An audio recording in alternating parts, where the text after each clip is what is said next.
Seperti yang kita tahu, saudara, kembali terjadi kecelakaan maut yang terjadi di Grobogan, Jawa Tengah. Mobil tertabrak kereta api Argo Bromo Anggrek, 5 orang meninggal dunia, saudara. Dan saat ini kita sudah bersama dengan Kepala Dusun Kemloko, Grobogan, Jawa Tengah, Bapak Ahmad Kamdani. Selamat pagi, Pak Kamdani.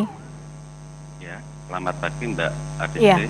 Iya, Pak Kamdani, pertama-tama saya turut berduka cita, Kompas TV juga turut berduka cita dan prihatin atas peristiwa yang terjadi dan menimpa warga Bapak di Grobogan ya Pak ya, Pak Kamdani. Ya, Mbak Aditi. Iya, Pak Kamdani, kami ingin bertanya, bagaimana saat ini untuk rencana penanganan dan juga pemakaman terhadap korban yang meninggal dunia? Informasinya ada 1 korban tambahan yang meninggal dunia, betul ya Pak ya, Pak Kamdani? Ya, betul Pak. Ya. Ya, jadi rencananya akan dimakamkan pukul berapa Pak, jam berapa dan di mana?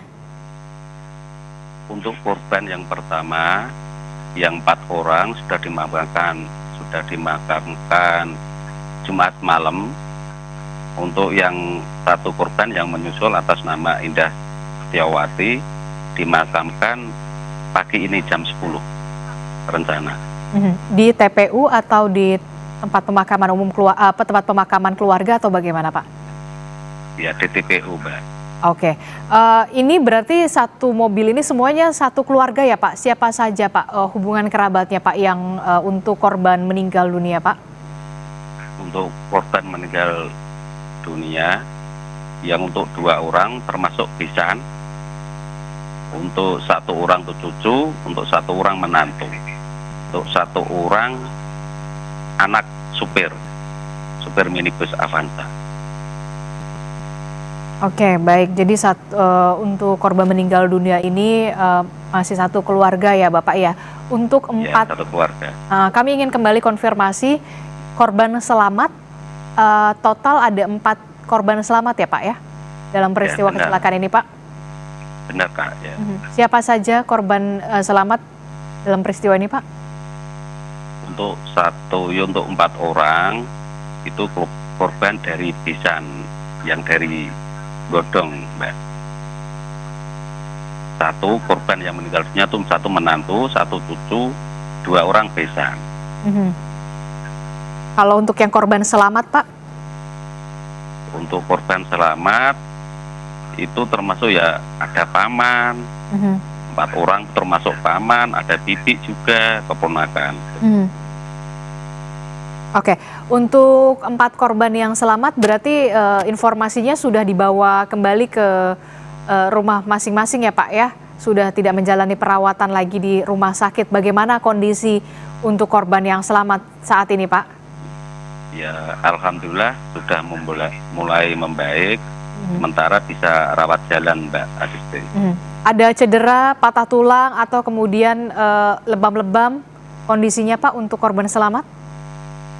Korban selamat ya sementara ya luka-luka ringan Kak Aditi, nggak ada yang luka berat.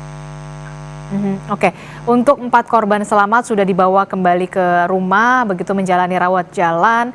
Apakah sudah bisa diajak berkomunikasi untuk bercerita bagaimana soal peristiwa kronologinya, bagaimana apakah mobil saat itu melaju kencang atau kemudian seperti informasinya terjadi kabut sehingga supir tidak terlalu jelas melihat pandangan? Bagaimana Pak informasinya?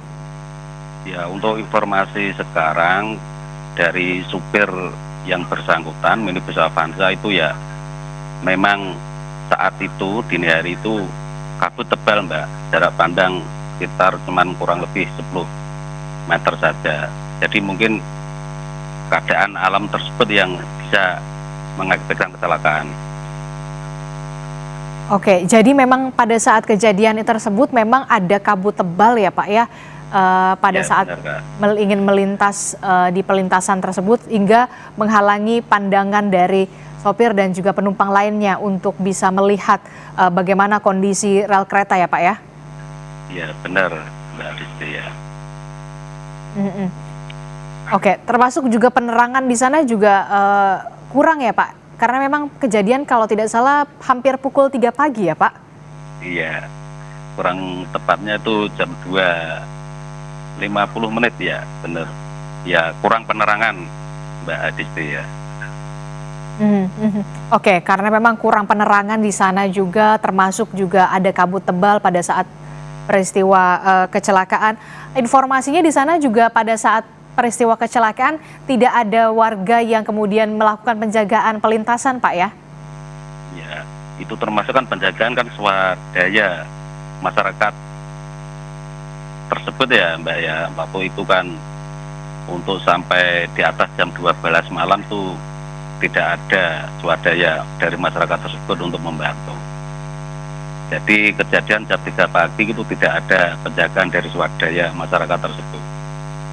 Oke, jadi kalau selepas jam 12 malam itu memang pelintasan tidak dijaga oleh warga karena penjagaan sampai pukul 12 malam saja ya Pak ya?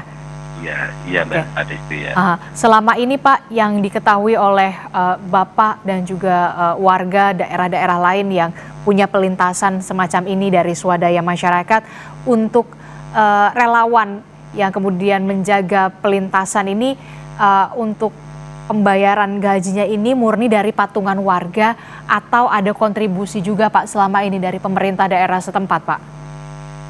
Ya, setahu saya tuh ya patungan dari warga setempat Mbak, begitu. Oke, jadi memang pelintasan ini untuk yang menjaga upahnya ini patungan dari warga ya Pak ya, selama ini ya Pak ya? Iya Mbak, itu ya. Harapannya Pak ke depan seperti apa Pak? Jangan sampai kemudian peristiwa ini terjadi lagi. Tentu kita tidak berharap peristiwa semacam ini terjadi lagi. Termasuk juga kontribusi dari pemerintah daerah setempat. Jika memang ada pelintasan swadaya semacam ini, kontribusinya juga dari pemerintah daerah setempat yang turut juga harus bertanggung jawab Pak. Ya begini Mbak Adisti ya, untuk PT KAI juga kan harus mengkondisikan Mbak untuk palang pintu lewat kereta api itu juga harus dipikirkan begitu Mbak, untuk menjadi supaya tidak sering terjadi kecelakaan gitu Mbak. Oke, jadi ini juga harus menjadi perhatian khusus ya Pak demi keselamatan bersama ya Pak ya? Ya begitu Mbak, itu kan nggak ada palang kereta apinya Mbak ya. Oke, jadi diharapkan juga ada palang pintu kereta apinya ya Pak ya, termasuk juga kontribusi dari pemerintah daerah setempat untuk memberikan perhatian supaya keselamatan yang diutamakan ya Bapak ya. Iya Mbak ya. Baik Pak, terima kasih Kepala Dusun Kemeloko Grobogan Pak Ahmad Kamdani telah bergabung bersama kami. Sekali lagi kami mengucapkan turut berbelasungkawa, turut berduka cita atas apa yang terjadi di peristiwa kecelakaan maut yang kita tahu merenggut ada 5 orang meninggal dunia. Terima kasih Pak, sehat selalu. Assalamualaikum. Sama-sama Mbak, terima kasih ya. Saudara, kita tahu mobil tertabrak